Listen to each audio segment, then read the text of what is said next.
Good evening. To finish up with Numbers 13 and 14, we looked last week at the failure of the Israelites to be able to enter the promised land because of their faithlessness. There was a lack of trust in God. They weren't able to and were unwilling to trust Him. And as a result of that, they wanted to turn around. They wanted to elect another leader, go in the other direction, head back to Egypt because we don't like it here. We're afraid we will become victims of the giants and the armies and the walled cities, and we're just not willing to do that. We're not going to do it. So what happened as a result of their faithlessness or their lack of confidence in God, the lack of willingness to trust in God, their lack of faith resulted in them wandering for the next 40 years. Actually, in real terms, it's probably 38 and a half years, something like that. But the idea is there's this wandering that takes place so that generation of men would die out while they are in that wandering. So this fear of the dangers that was ahead of them is what caused them not to be willing to move forward. They looked at the servitude in Egypt as being more desirable than what waited on them in the Promised Land. However, they were not looking through the eyes of a faith-filled people, because God had already told them that this land is yours. I'm going to give it to you. As a matter of fact, it's already yours. All you have to do is go in and take it. They were unwilling to do what was necessary, which was simply to go in. By the way, one of the things I think that we brought up was that when they came back the second time on the eastern side of the Jordan River, and they ultimately do enter into the promised land after this period of 40 years of wandering, and it's illustrated so greatly how God provided success and victory for them the second time around. So that's the same thing He would have done the first time around had they been faithful and willing to follow Him and do what He said, which was go in and take the land. So their fear, their lack of trust in God, and their unwillingness to be God's people and to follow Him and do His will, it led them to even contemplate stoning Joshua and Caleb and turning around and going back to Egypt. Now, how preposterous is that? How amazing is it to contemplate that they are at that moment when they should have been more than ever committed to God after having witnessed the miracles that God had performed to deliver them out of the bondage in Egypt. Yet what happens now is simple, plain unbelief. That's what it is. It's all it is. There is no belief. There is no confidence in God. They have been looking backward at what was going on there, the incredible, terrible servitude that they were in, and they were overlooking the miracles of God. I mean, how can you do that? You've got these two things that you look back at Egypt, and the only thing that you crave is servitude over the mighty God that led you out of Egyptian bondage with such power and strength and might and amazing glory that there's nothing ever happened in the history of the world that could compare to that. And yet, when they look back to Egypt, they craved servitude again. Just put us in the shackles. Just go back. We'll be eating leek soup or whatever it was they was eating. We'll just go back and we'll make bricks, because we'd rather do that than walk into the promised land and take it as God had said they could take it. Now, one of the things that I had written down as a highlight of what's going on here is, and I mentioned this, I think, briefly, is that this is one of those illustrations in the history of mankind where the majority takes over even though they're wrong. The majority rules even though they're wrong. You had the 10 spies who came back with this report, and their conclusion was, we can't. There's no way. It's not going to happen. We can't do this. There is no way that we can see that we can accomplish this task of going in and taking the promised land, because we are not warriors. We have no armies. We have no battlement. We don't have armor. We don't have swords and spears and all those things that we need. We don't have all those things that would supply an army that could go in there and take the land. God never said that's what you've got to do. You don't have to fight them toe to toe. And He proved the second time that they entered the promised land that they didn't have to do that. That He was going to give them the battle. He was going to give them the promised land. So they were thinking selfishly and personally more than they were thinking about the power of the Lord. Poor old me, woe is me. I'll go in there and I'll get killed, or I and me and mine. And what God had asked of them was one thing, and that was to trust Him. That's simple. But when we get in the way, when the only thing that we focus on is like they did, and that is we start to think personally, we start to think about ourselves as an individual, and we have our eye upon ourselves rather than the eye upon God. By the way, you could say that they had one eye on themselves and one eye on the enemy. That would be difficult to do. But anyway, that's a figure of speech anyway. So they had the eye on the enemy. Oh, they're big, they're huge, they're trained, they have walled cities, they're huge, all of that. And the other eye was on themselves. So where did that leave God? He was nowhere to be found. They didn't have any hint of what might be a confidence in Him. And so you have the people listening to people like Shemua and Sether and one of those other 10 spies that went into the land. So that majority report ruined a whole generation. All right, any observations you'd like to make before we move along into another area of concern? Observations? Faith. They had no faith. I mean, like I said, they just looked at themselves.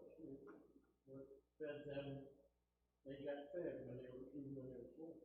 Mm-hmm. I mean, you're out in the wilderness, what are we going to do? Mm-hmm. No, what are we going to do? What are we going to do? We don't want to listen to Moses. They even walked over to Moses, even after all this, Miriam and Aaron. It's just amazing that they didn't have any faith. Yeah. And God shows them later on, this is what would happen, like when they finally do get into the promised land.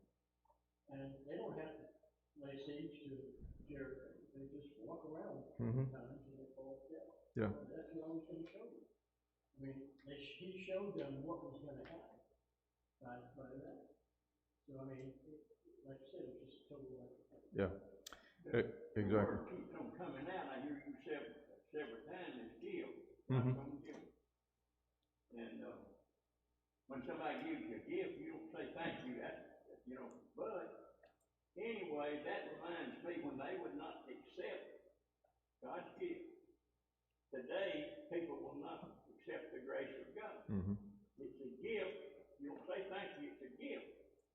And so you don't have to do a thing for it. So they won't accept it today. They didn't accept the promised land back then. Mm-hmm.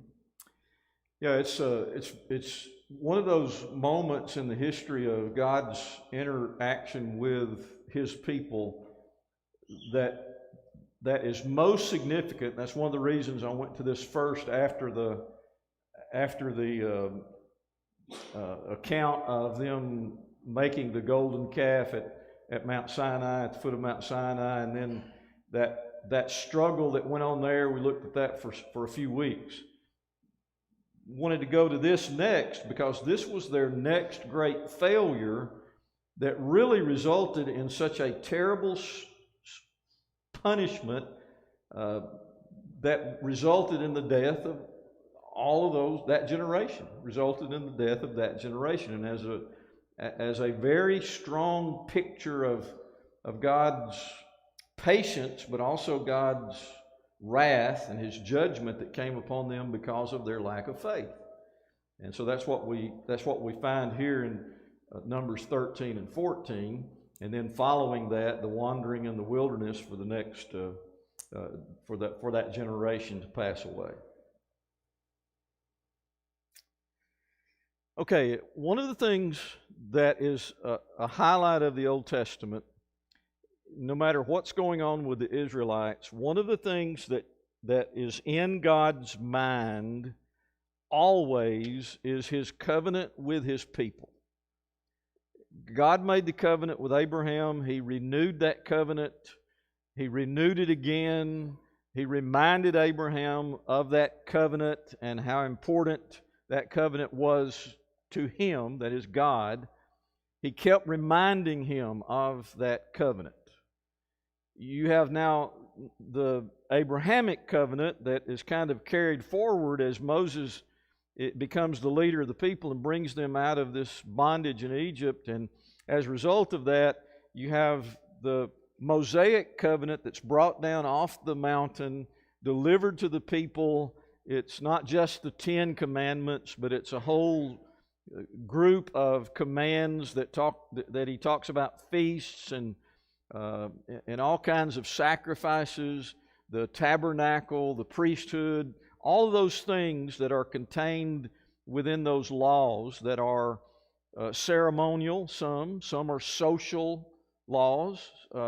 Some of them all really have only to do with the interaction they have with themselves, which would be civil laws. So you have ceremonial, civil, social, all of those laws that are contained here because they are a people who do not know how to do for themselves. They've been in bondage, they've been in slavery, they've been told what to wear, when to get up, what to do when you get up, what to eat, when to go to bed, what to do with your kids. They've been told everything, okay?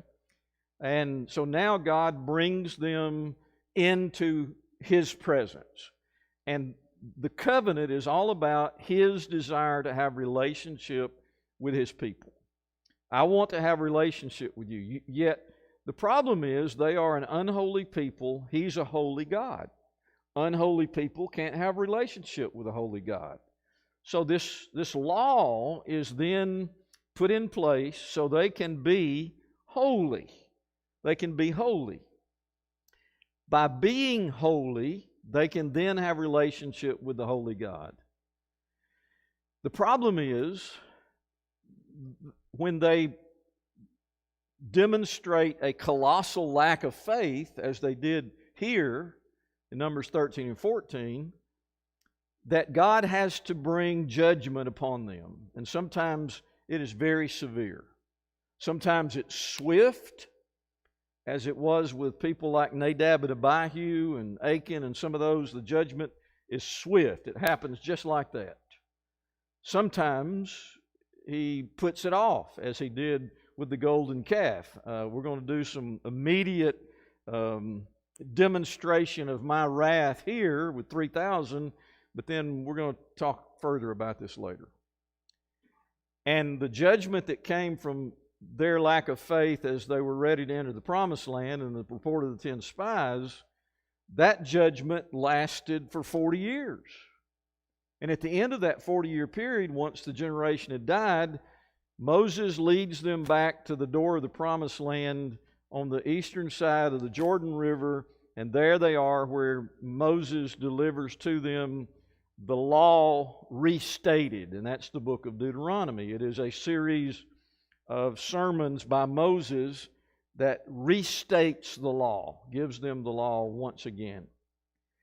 But God has always wanted relationship with His people. That's the thing that we need to hold on to through all of this, is that God is not pleased when He has to punish His people. He's not happy because His people deny Him or go off into idol worship. He's not happy that He can punish them. He's not happy about any of that. He doesn't like it. It's against what He wants, because what He wants more than anything is for them to be His people, Him to be their God, and for Him to dwell in their midst. That's what He wants, relationship with His people. Their action makes that very difficult. Their action makes that very difficult because what God wants more than anything is that relationship, yet that relationship He seeks is with a rebellious people. You want me to repeat that? He seeks relationship with a rebellious people. Isn't that funny? I mean, I don't mean funny like laugh funny, but odd. Isn't that odd? God invests Himself into these people, and He gives Himself to these people, and He says, I want relationship with you. I don't mean to point to y'all all the time. You're a rebellious people. You're a rebellious people. But we are, aren't we? We are. That's really the point, isn't it? So what I'm getting at is, God knows that the people are going to fail. He knows that there is this ineptness with them that will not, they're not going to be faithful to Him. They forget God's covenant. They go after other gods. But God is always ready to enter into that crisis moment. He's ready to rescue. He's ready to deliver. He's ready to forgive. He's ready to welcome them back if they'll just come back. That's what He seeks. He seeks that. Now, in that process, there's one thing that's always true, and that is He's not going to welcome them back without judgment and repentance. Judgment always comes, followed by repentance, and He doesn't welcome them back without that repentance. That's the key.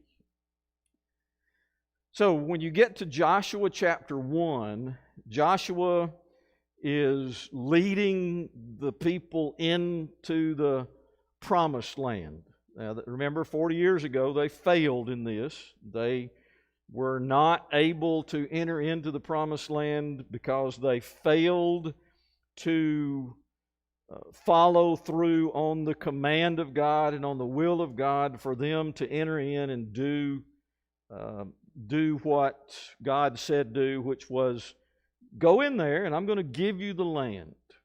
So in Joshua chapter 1, verses 1 and following, there's this very specific command to Joshua for him to take the reins and to lead the children of Israel into the promised land, to obey the commands of God, to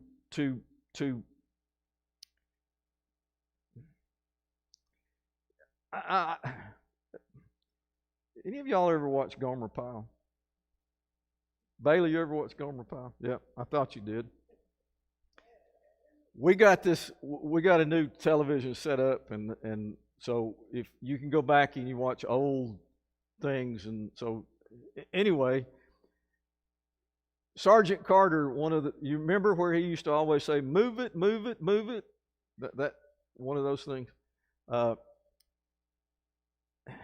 It's almost like when I read Joshua chapter 1, I hear the commands of God to tell Joshua, be strong and very courageous, have that faith and be strong and be a leader, be the kind of leader that you need to be, but there's always this underlying thing that must be addressed, and that is, remember, you're leading a rebellious people. You are leading a people who have a tendency to turn away from me, Joshua, so don't you dare give up.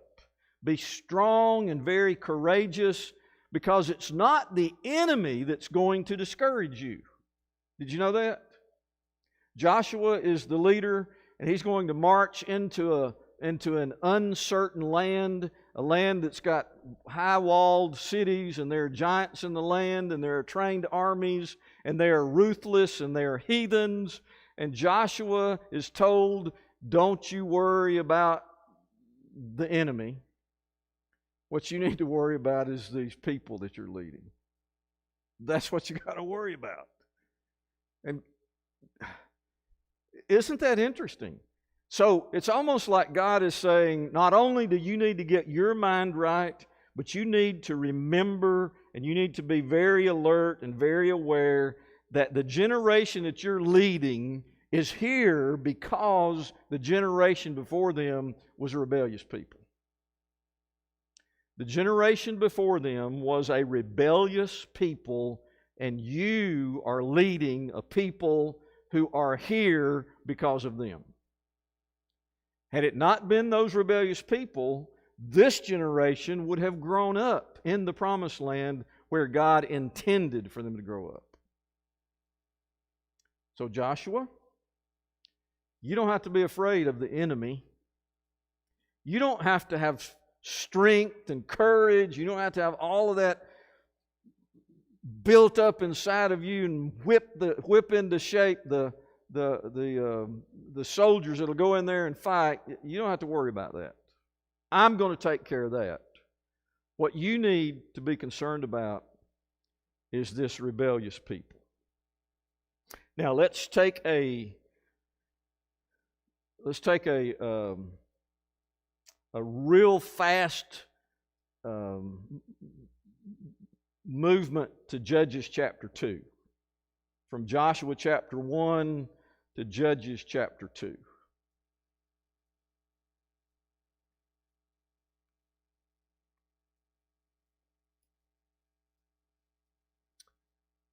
Somebody read 10 and 11, if you would, from Judges chapter 2, 10 and 11. And all that generation also were gathered to their fathers. And there arose another generation after them, who did not know the Lord, or the work that he had done for Israel. Thank you, Mike. Now, didn't that back up just what I said? Joshua didn't have to be concerned about the enemy. Because when you go in and you face the enemy in the city of Jericho, God said, I'll take care of that enemy. And he did. But you know what you got to be aware of? You're rebellious people.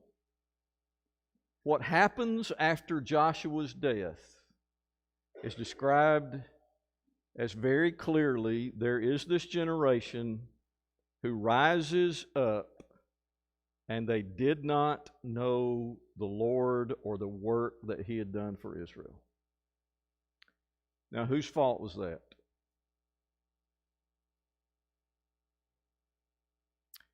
Well, if they rose up and didn't know about the works of the Lord, they weren't taught, yeah. But it's also a sign, obviously, of their rebelliousness and their unwillingness. And what's going to happen is that a lot of Israel's problems are going to stem from this very failure here in Judges 2, 10, and 11. The difficulties that will arise in the nation, the going after false gods, their failure to acknowledge God and His works among the people, the failure to see how God brought them into the promised land, how He brought them out of Egyptian bondage, even to remember that God was with the people as they wandered in the wilderness, and that generation died. And I think we have to ask ourselves the same question that they needed to ask themselves. was, what are you paying attention to? What's on your mind? Where are you? What are you thinking? It's almost impossible, isn't it? To comprehend where this generation in Judges 2 actually could have come into existence as a self-centered, self-interest, I don't know what else to say about them. Be a good place to stop. Let me hear what you've got to say about them. Any observations you'd like to make as we see that difference between that first generation as Joshua is given that command by God as he's entering into the promised land, be strong and very courageous, enter into that promised land with your head held high, confidence and faith in God, and God's going to give you this land just like He promised the former generation, but now you're going to walk in there and you're going to take it. You don't have to worry about the enemy. You lead the people. You keep the people in line because they're rebellious people. And now, Joshua's gone, and the generation comes up that doesn't even know God. What are your thoughts? Prior to that, prior to 10, 11, God tells them, don't make covenants with these people. Mm-hmm. Don't mingle with these people. Don't marry with these people. Don't have anything to do with these people. But they did. And they just got corrupted by it. And they allowed themselves to be corrupted by it. And like you said, they just went right along with the plan that they thought was best to do. Mm-hmm. Well, Joshua chapter 9 gives us an illustration of that, making a covenant with others, even though they were tricked into it. But that's a good read there in Joshua chapter 9 where they were tricked into making a covenant with others. So when you look at what took place there was this instruction that obviously they didn't care to heed because they didn't know who God was anyway. They didn't care.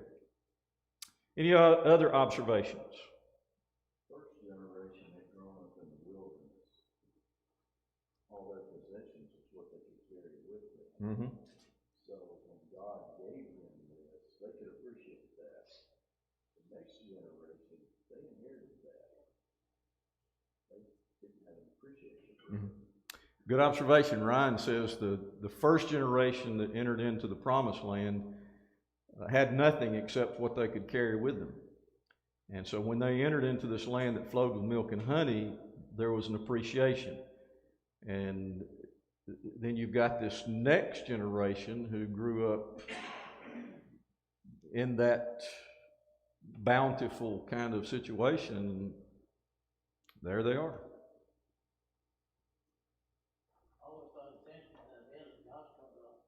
Where it says, as long as Joshua lived, they did the work of the Lord, and the elders that outlived him, Mm-hmm. they also did, because they could remember what had been done to them.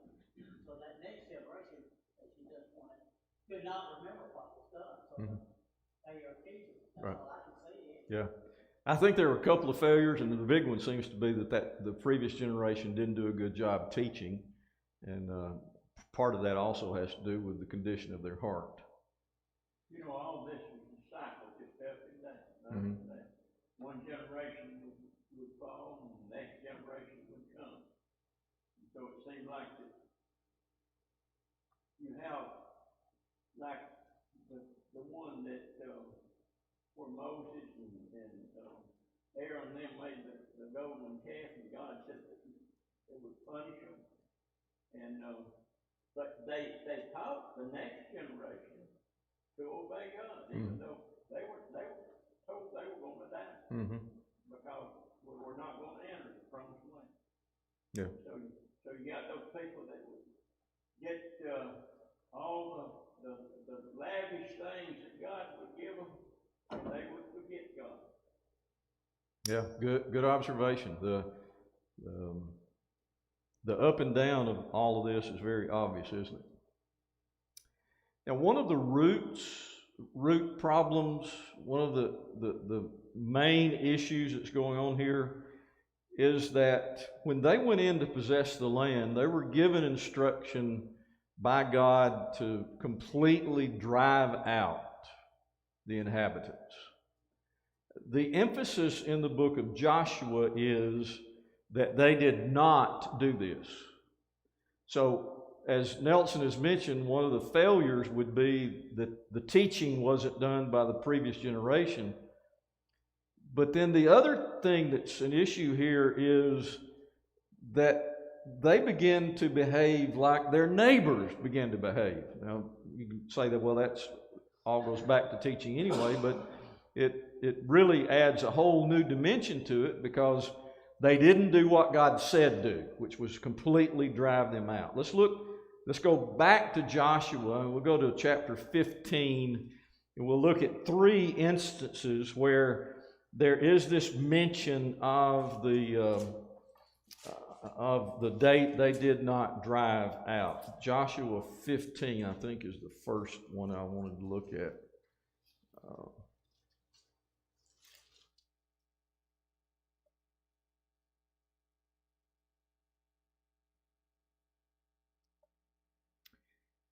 Yeah, 1563, the Jebusites, the inhabitants of Jerusalem, the people of Judah, could not drive out, so the Jebusites dwell with the people of Judah at Jerusalem to this day.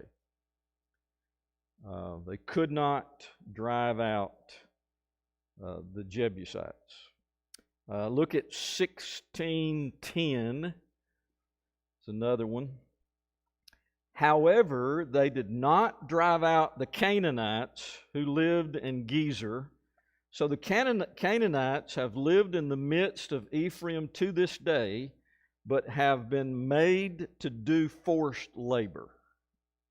That's 16:10. 17, chapter 17.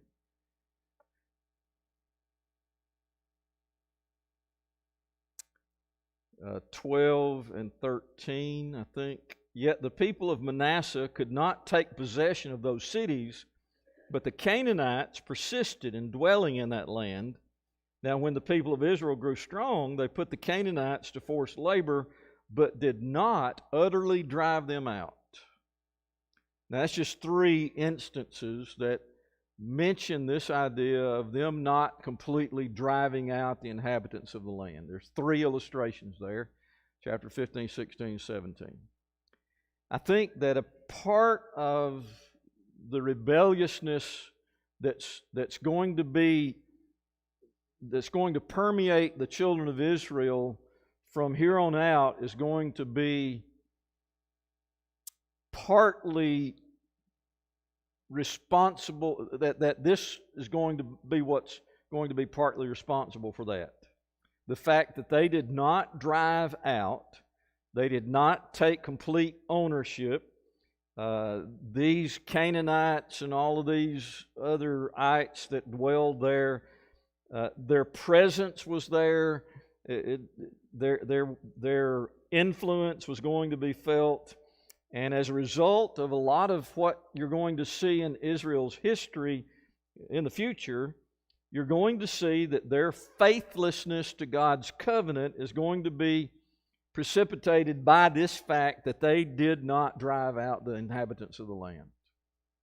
They influenced them, they married, they began to worship their gods, and this is the period that we have covered in the book of Joshua, where you have this struggle that Joshua and the elders go through in order to bring about this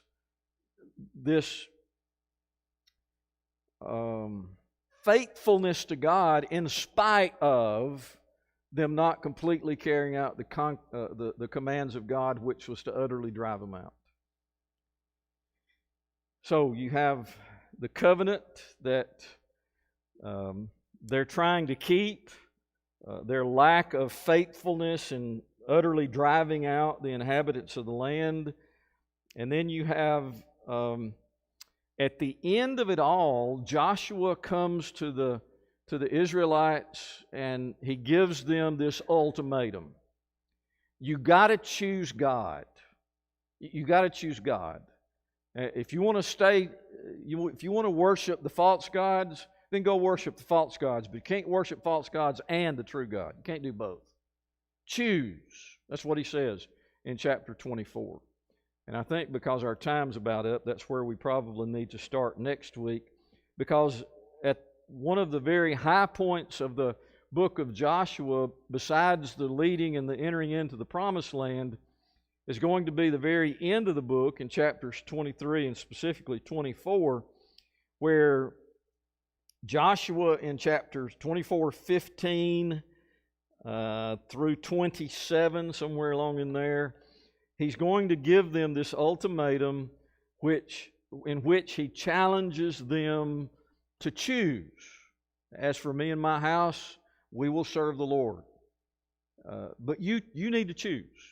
Well, ultimately, there's this point in that passage where the children of Israel renew themselves to the Lord. There's this recommitment to the covenant. There's a showing of concern by the people. We want to do what's right. We want to follow God. We want to be God's people. But this is still under Joshua's leadership. So as has already been mentioned, what happens next as you move into the book of Judges is that every man is going to do what's right in his own eyes. The generation is going to not remember who God is. There's going to be this wholesale reversal in the commitment that's made at the end of the book of Joshua, and it's all going to turn around in the book of Judges. So you can go pick up in Joshua 24, 15 through 27. That's where we'll pick up next week. Appreciate your comments.